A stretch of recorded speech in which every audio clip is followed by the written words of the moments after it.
안녕하세요. 제주 책방 운영자입니다. 오늘은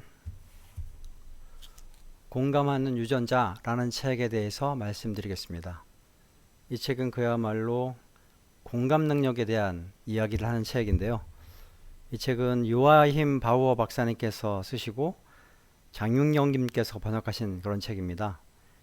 요아힘 바우어 박사님은 신경과학자이자 내과 의사 그리고 정신과 의사이신데요.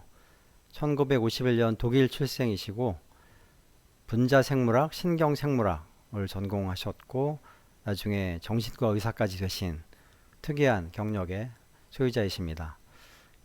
그의 주된 관심사는 공존인데요.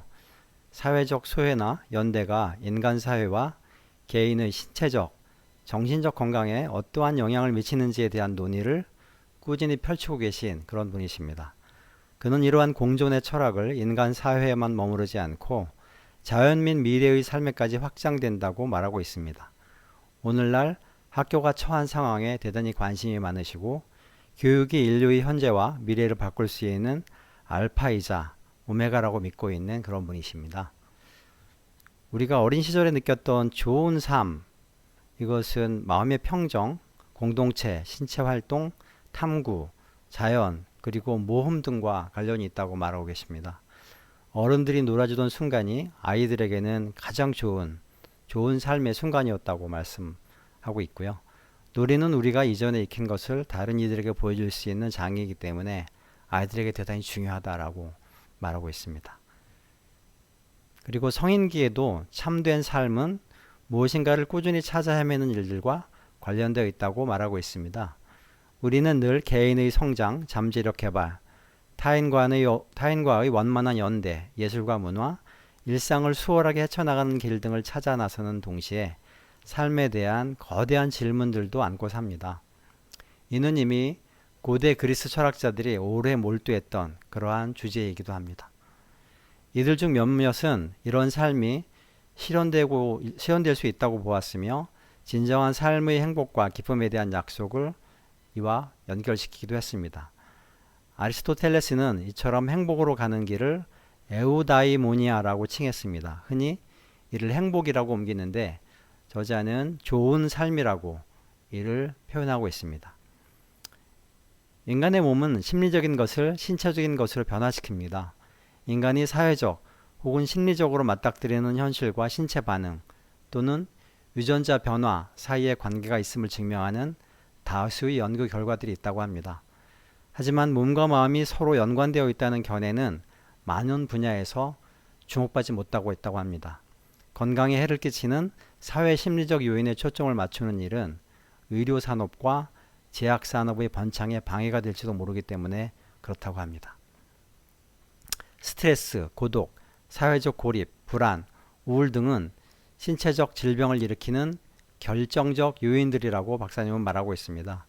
수많은 역학 연구가 입증했듯이 이런 사회심리적 요인은 흡연을 비롯해 건강에 해로운 다른 여러 행동 양식과 거의 마찬가지로 인간의 수명을 단축시킨다고 합니다. 우리는 만성적인 염증 반응 때문에 병에 걸리게 되는데 그 원인을 찾아내기 위해 개별 유전자 하나의 변화된 활동을 측정하는 것은 의미가 없다고 말하고 있습니다. 만성적인 염증 반응은 수많은 유전자가 관여하기 때문이라고 하는데요. 장기적인 염증에 기여하는 유전자는 50여 개 정도라고 합니다. 이 유전자를 위험 유전자 클럽이라고 하는데 정확히 53개의 유전자가 이 클럽에 속해 있다고 합니다. 건강에 위험을 끼친다고 잘 알려진 흡연, 알코올 섭취, 스트레스, 그리고 짐작컨대 육류 섭취 등이 잠재적으로 해로운 위험 유전자 클럽을 활성화시킨다고 합니다. 그러나 담배와 술처럼 오래전부터 악명이 자자했던 악당들 뿐만 아니라 삶에 대한 잘못된 철학적 태도 또한 우리의 건강에 장기적으로 해로울 수 있다고 말하고 있습니다. 실험에 의하면 삶에서 의미를 찾고 사람들과 잘 지낸 사람들의 경우 위험 유전자의 활동이 줄어든다고 합니다. 심근경색, 뇌졸중, 암, 치매와 같은 질환을 유발하는 유전자 활동 패턴이 감소했다는 것입니다. 다른 사람에게 선한 일을 행하는 인간성은 우리 몸을 만성염증으로부터 보호해주는 유전자 패턴을 활성화시키며 건강을 유지하도록 돕는다는 것입니다. 만성염증이 생기고 퍼지는 이유는 두뇌의 불안 중추의 과잉 활성화에 있는데 실험에 의하면 실험 대상자가 받는 스트레스 수준이 이에 영향을 미친다고 합니다. 불안에 관여하는 신경 영역망의 활동이 격렬해질수록 실험 대상의 스트레스가 심해질수록 전 신체에서 특히 혈관 내벽의 염증 작용이 두드러지게 나타났다고 합니다. 유전자는 좋은 삶이 무엇인지 우리에게 말해주지는 않습니다. 이는 우리 인간이 스스로 절대 끝나지 않는 자기 탐색 과정을 통해 알아내야 하는 것입니다. 인간관계를 맺거나 지속하는 데 어려움을 겪는 사람들은 삶에 대한 만족감이 지극히 낮습니다. 이런 사람들은 인간관계라는 영역에서 혼란이나 단절이 일어나 문제가 생긴 것을 달콤한 간식거리에 집착한다거나 디지털 게임에 몰두하는 형태로 반응한다고 합니다. 실제로 설탕은 우리의 동기체계를 자극하며 디지털 단말기도 마찬가지라고 합니다. 그래서 사람들이 설탕과 디지털 단말기를 찾는 것이겠죠. 공감은 선천적으로 타고나는 특성은 아니라고 합니다. 하지만 이를 발달시킬 가능성은 타고난다고 하는데요. 인간의 공감 능력을 발달시키기 위해서는 무엇보다 생애 초기에 충분한 공감을 경험해야 한다고 합니다. 신생아는 운동, 감각생리, 인지적 발달이 다른 포유동물에 비하면 대략 2년 정도 뒤떨어진다고 합니다. 따라서 인간의 젖먹이는 이 시기에 자기 주변 인물들과 아주 특별한 유대 관계를 맺는다고 하는데요. 젖먹이가 그리고 나중에는 어린아이가 어머니와 같은 자기 애착 인물에게 공감하면 아이는 존재와 그리고 관계에 대해서 알게 된다고 합니다. 누군가 아이의 편이 존재한다는 것을 알게 되고 아이 자신이 누구인지 알게 된다고 하는데요. 세심하고 다정한 공감은 아이에게 그가 이 세상에서 환영받고 있으며 다른 사람에게 기쁨이 된다는 신호를 건넨다고 합니다. 반대로 애착인물이 끊임없이 내는 성급한 어조나 신경질적인 탄식 또는 더 나아가 불평 가득한 목소리는 자기 주변 인물이 부담을 느끼고 스트레스에 시달리고 있다는 것을 아이가 감지하게 만든다고 합니다. 그러면 아이는 주의를 끌고 자기 욕구를 알리는 것이 무의미하거나 역효과를 가져온다고 느끼게 된다고 합니다. 자신이 태어난 가정 안에서 사랑이 넘치는 지원과 보호를 받으며 자라는 아이들은 이런 부분에서 결핍이 있는 아이들에 비해 두뇌 발달이 두드러진다고 합니다. 무엇보다 회백질의 부피가 훨씬 크다고 하는데요. 반면 가혹한 체벌이 동반된 엄격한 훈육을 받으며 자라는 아이들은 정신적 장애를 겪을 뿐만 아니라 전두엽의 대사물질이 줄어들며 두뇌에서 불안과 공포를 담당하는 영역에 변화가 생긴다고 합니다. 아동과 청소년들은 자신의 행위에 대해 공감을 받지 못하면 문제가 생긴다고 합니다. 그렇게 공감이 결핍된 틈 사이로 소셜미디어나 인터넷 세계가 제공하는 다른 무언가가 밀려 들어가게 된다고 합니다. 이 틈이 더 이상 벌어지지 않으려면 좋은 관계에 초점을 맞추는 학교와 부모가 있는 집이 필요하다고 저자는 얘기하고 있습니다. 교육자는 이에 알맞은 훈련과 교육을 받은 사람이어야 하고 학급의 규모 혹은 학급 집단의 크기는 대략 25명을 넘지 말아야 한다고 합니다. 저희는 대략 35명 수준이니까 선생님이 케어할 수 있는 한도인 25명을 너무 넘는 수준이어서 개선이 필요한 것 같습니다. 그리고 야생의 자연 속에 머무르든 아니면 도시에서 초록이 무성한 곳에 둘러싸이든 간에 자연은 인간의 신체적 건강과 정신적 건강에 중대한 영향을 미친다고 합니다. 초록을 그저 바라보기만 해도 새들이 지저귀는 소리를 듣기만 해도 인간의 정신건강에 효과가 있다는 사실은 이미 여러 차례 입증되었다고 합니다. 인간과 자연의 관계가 개선되면 이것이 인간관계에도 좋은 영향을 미친다고 합니다. 여러 연구 결과가 보여주듯이 자연과 공감 관계를 맺은 사람은 인간관계에서도 공감 수준이 높아진다고 합니다. 사회적 연대는 인간의 기본 욕구이므로 인터넷 사용자, 그 중에서도 사회적 연결이 많은 소셜미디어 이용자들은 정신적 건강이 증진될까요? 지금껏 진행된 여러 연구의 결과는 안타깝게도 아니라고 합니다.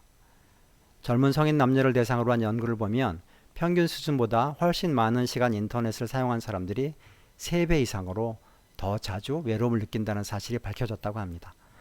13세에서 18세까지 동갑내기 청소년들이 현실에서 얼굴을 마주보는 만남의 빈도가 얼마나 달라졌는지를 알아보기 위해 1976년과 2010년을 비교해 보면 굉장히 차이가 있다고 하는데요. 2010년은 스마트폰 양산 시점부터 대면 만남의 횟수가 현저히 줄어든 것으로 나타났다고 합니다.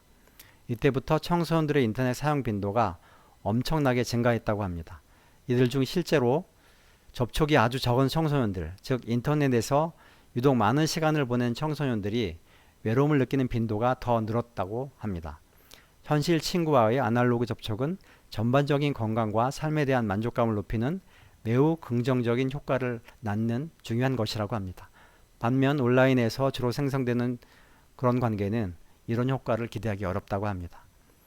이와 같은 현상에 중요한 역할을 하는 것은 바로 비교라고 합니다. 다시 말해 인터넷상의 소셜 네트워크에서 서로의 삶을 부단히 비교하는 탓에 여러 가지 문제가 발생한다고 하는데요.